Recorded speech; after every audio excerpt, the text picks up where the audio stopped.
thought of doing anything else. You know, I never thought of like, oh, I need to find a band. I just felt like, okay, well, nobody else is gonna help me, so I'm gonna do it myself. And that's always kind of how it's been. And I remember just growing up, people being like, wow, it's just her by herself. And I'm like, well, who else is gonna be up here with me? Like, nobody else knows the music in my head. It probably sounds crazy. It's funny, it makes me feel like safe. And even though I'm like sonically surrounded by myself. I'm telling you, I got it going on. Hi everyone, I'm Parisalexa, and I'm a singer-songwriter, producer, model. I'm from Seattle, Washington, and yeah, that's me. Pretty smile, brown skin, ass fat waistline. I'm confident, covered in chocolate. See you trying to bite this, can't get like this. You can't bottle it. Fraudulent, pretty smile, brown skin, ass fat waistline. I'm confident, covered in chocolate.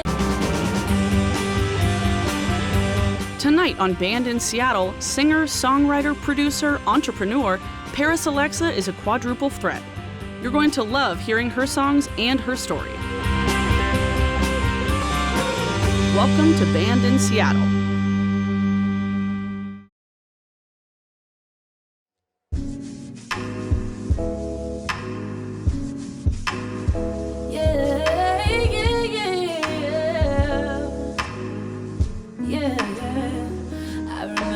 You said to me, look me in the eyes and told me lies and said that I never meant anything at all to you. I never thought that it was meant to be. So it wasn't like a heartbreak, just a mistake. Thought that we were friends at least, but I mean there's some stuff that friends don't do. Why would you diminish it, my significance?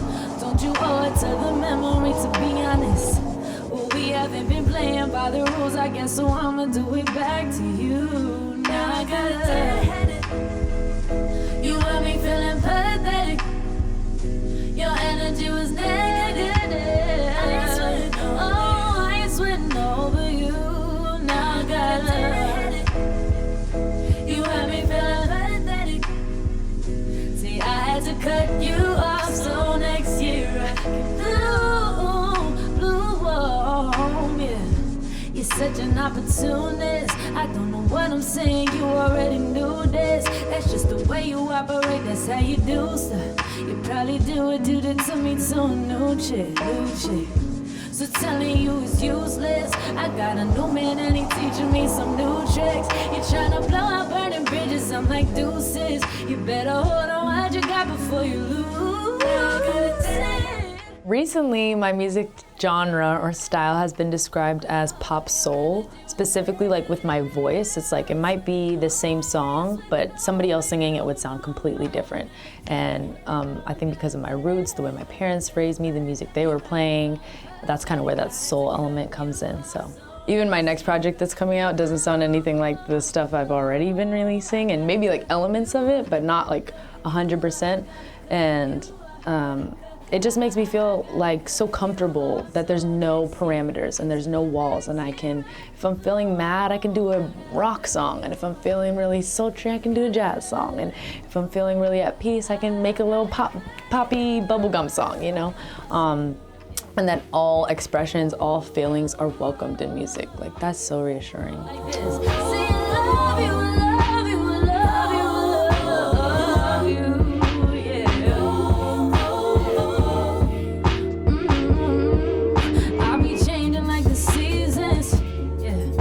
Falling out like the leaves, and baby, that's just how I do. Yeah. I'm crazy, that's what you say to me. Jump to conclusions with no reason. You always telling me I'm tweaking, but baby, that's just how I do.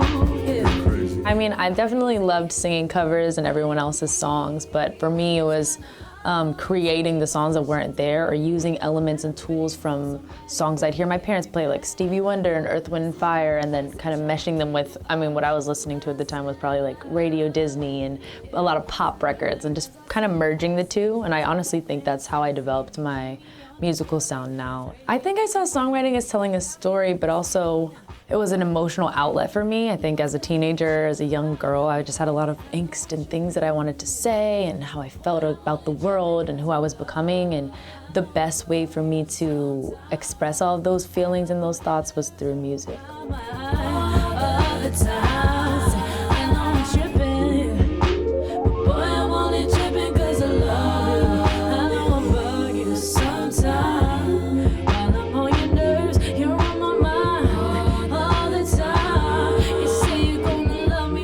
Leaves and Seasons, that's one of my favorite songs. I think very clearly I was in love and I wrote it about my boyfriend at the time, and just about how, I think the metaphor I used was that, you know, the leaves fall and the seasons change, and that can be very temperamental, kind of like the seasons, but that my boyfriend at the time was just constant. You know, he's through the leaves and the seasons and everything changing, like he was just there for me. It was kind of an ode to just, I don't know, him holding everything down and just making me feel secure and safe.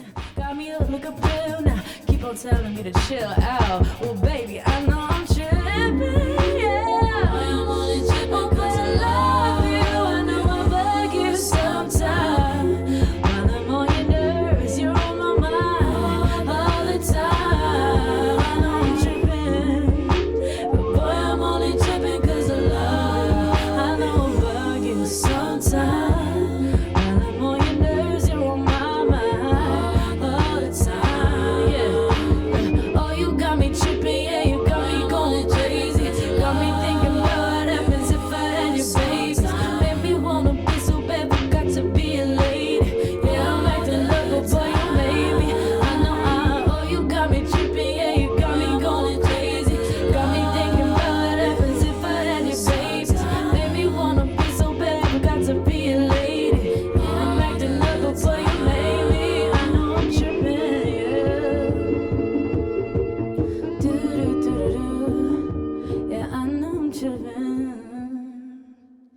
Thank you. When we return, discover more about Parisalexa.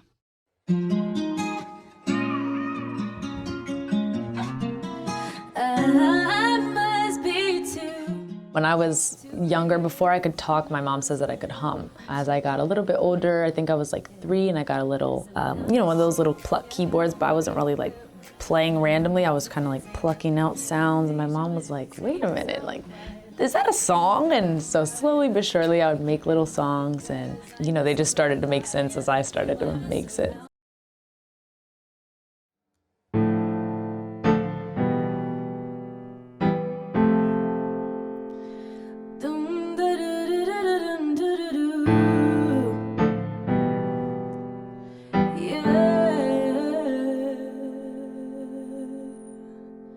It's okay.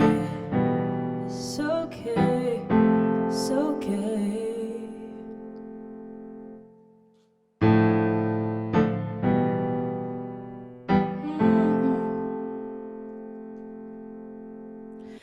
It's okay, it's your minute when you need a little help. You can't make it on your own, you can't do it by yourself.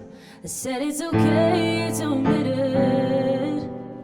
So what you gonna say when I admit it? Yeah. So what you gonna say when I admit it? Yeah, so the Water Me video was great. We filmed it in my favorite place, Magnolia. I literally love Magnolia. And so we did it in Discovery Park. I just felt like really in my element, and that song was a tough one for me to release because I had written it so far in advance, and kind of was just one of those ones I was planning to like, I just need to release this and throw it away. But I would perform it every once in a while, and my dad would cry, my mom would cry, people would cry, and I was like, oh my goodness, like the pressure of really, and my mom was like, you've got to release that song. You know, you've got to, it's going to help people. And when she framed it like that, I think that's when I finally like realized, I think I'm emotionally ready to release it into the world. And so that's how Water Me came to be. The whole premise of being like, we need to pour into each other. Everyone's trying to grow on their own, like photosynthesis, but we need to be watered, we need sunlight, we need that happiness. And if you're not in a good place, like tell your loved ones and they will pour into you. So are you gonna water me? Can't you see my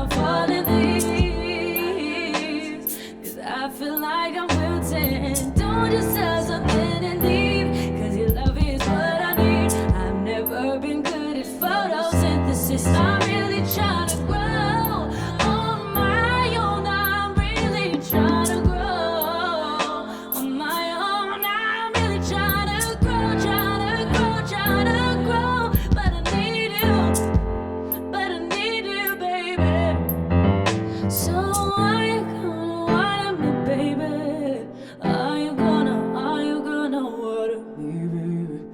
Are you gonna to me? Tell me, are you gonna want me, baby? Are you gonna want me, baby? Are you gonna want to me? My parents have a lot to do with the way that I found my passion for music. When I was younger, before I could talk, my mom says that I could hum. And I was humming like real melodies. And as I got a little bit older, I think I was like 3, and I got a little, one of those little pluck keyboards, but I wasn't really like playing randomly. I was kind of like plucking out sounds. And my mom was like, wait a minute, like, is that a song? And so slowly but surely I would make little songs, and they just started to make sense as I started to make sense. And so that's kind of how I started with songwriting. Why am I surrounded with thousands of people that counterfeit? All these relationships found again, so lost and found again, and I don't have the time for. So if you're not gonna try more, if I love you, what would die for? Then maybe I must be too real, yeah. It's hard to find out one that's really gonna ride up when it get real, too real. They gon' leave you high and dried up on the ride home, yeah.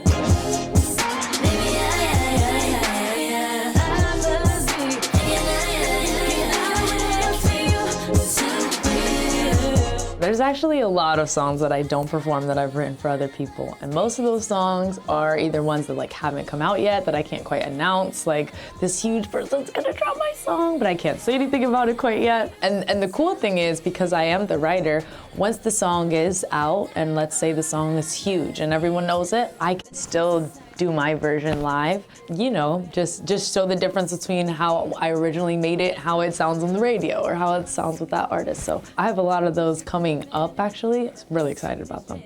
I know I can't keep it too candid. They want none of this. I'ma put that on my government. Even when I'm right in front of them, they look sick. I got that substance, can't mess with it. So it's tired of the lies, yeah, me too. I think I've experienced times when I'm channeling somebody else and it's kind of like a speed date. So a lot of the time when my sessions are in person, we'll just have like an hour where we just talk, and I'll say like, oh, what's going on in your love life, or what's going on at home, or what do you want to write about today? It's kind of a back and forth and a collaboration. A lot of the times I will write a song by myself, and if I make it relatable enough, that artist will feel like, this is exactly how I feel, like I need this song, and it'll just be one of those scenarios. So I've seen it happen both ways.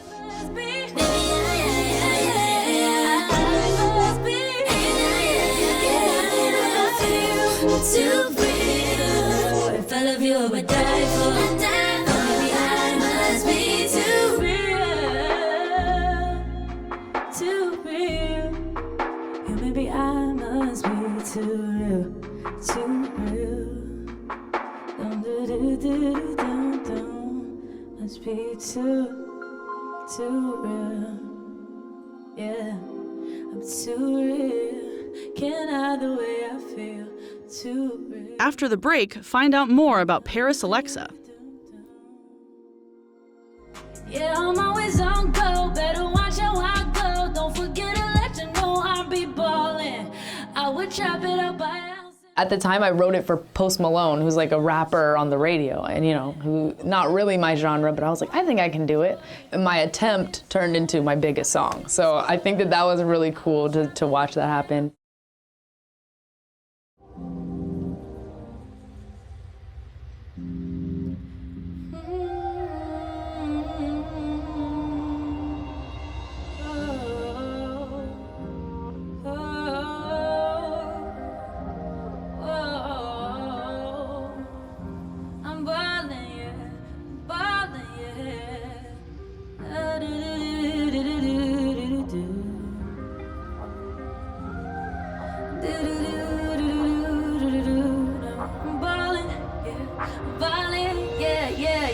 I'ma buy a mansion picture for my mama when I finally make it. Take my vacations to Bahamas, always celebrating. Ever since my birth, I was the bomb, and now I'm detonating.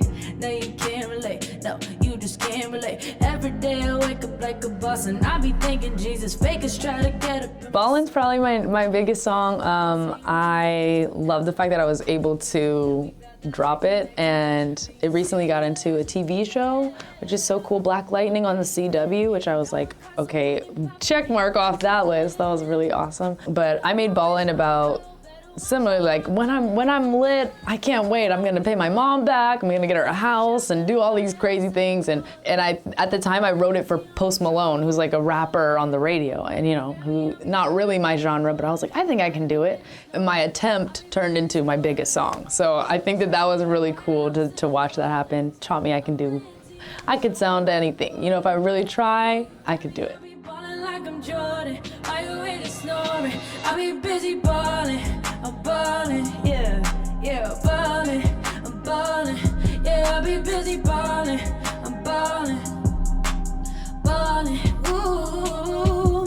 Look, I be catching checks like any loose leaf in it. When we go, I always in a VIP, whole crew be lit, running my money up. I'm watching it fall from the sky, I ain't picking up, unless the style is on the line, yeah. You know I ain't got the time, cause I be busy on the move. And people wonder how I made it there, but they ain't see me paying dues. Cause I was living check to check, yeah, now I'm whipping something new. You better pay me my respect, I ain't never gonna lose, I be ballin'. I would chop it up, buy a house in New Orleans. Up the ante on them, show 'em I'm important. Oh, when the Grammy, I be ballin' like I'm Jordan. Why you with a snoring? I be busy scoring. I would chop it up, buy a house in New Orleans. Up the ante on them, show 'em I'm important. When the Grammy, I be ballin' like I'm na-na-na. I be busy ballin'. I'm ballin', yeah, ballin'. I'm ballin'. Well, for any artist, I think there's always going to be opposition. It's always going to be like hard to do anything. People don't really have a booklet to tell you how to do it. Like this whole entire profession, I'll say this with confidence, I don't really know what I'm doing. Like, you know what I mean? It's kind of one of those things where nobody marks out, this is what you have to do first, then this, then this, then this. It really is just like, keep going. A lot of the time it's keep going, reach out, perform, get your face out there. And then I mean for black kids, black people doing anything is gonna be like 2 or 3 times harder. So just never let the naysayers stop you from getting to your dreams. Yeah, mama said I was a queen before I was a teen. Look in the mirror now and I would agree. Before I didn't know that I'm golden, I'm out of control. Look at me now and I'm the girl of my dreams. I built my self-esteem, I built up a routine. Told myself no matter where I go, they ain't P. They can't be Paris. You can't borrow this. Wasn't made for you, it's for me. Yeah. See, I'm trying to write this, can't get like this. You can't bottle it. Fraudulent, pretty smile, brown skin, ass fat wasting. I'm confident, covered in chocolate. See, I'm trying to write this, can't get like this. You can't bottle it. Fraudulent. Chocolate is one of my other, I really do like that song. That song is an anthem about just me being black and me being proud of being black. And I think a lot of people, sometimes people don't really understand the full culture. With that being said, it's like the ones that do, I think we should celebrate that. And it came out right at a good time, right around Black History Month. And the video was awesome because I was able to shed a light on all the black-owned businesses in Seattle, or like some of my favorites. And so it just felt like it mattered, you know. It wasn't just about like me being cute and black, but it was like me being cute and black and me having ties and roots to all of these things, all of these places and all of these people, and that it really does unify us and bring us together, and it should be celebrated. I'm telling you I gotta go now. Yeah, see I'm trying to write this, can't get like this. You can't bottle it. Fraudulent, pretty smile, brown skin, ass fat wasting. I'm confident, covered in chocolate. See I'm trying to write this, can't get like this. You can't bottle it. Fraudulent, pretty smile, brown skin, ass fat wasting. I'm confident, covered in chocolate. I got the blueprint from the motherland. I got it from the totally see myself like owning a company and being the face of a lot of different things. That's the cool thing. It's like when you learn your specialty or what you do well, I'm really just like leaning into that. And so I know that I'm a good spokesperson. And so I'm just using my voice for more than just singing. So I see myself really venturing into like just overall an artsy and creative space, and just expanding my resume as much as I can. I just got offered to do my first jingle for a company, so maybe a commercial, maybe a movie, maybe voiceover, maybe a song for someone else, maybe a song for me. And just being able to do all of those things, I think is like super exciting for me. I got the blueprint, yeah. I got the blueprint, yeah. I got the blueprint, yeah.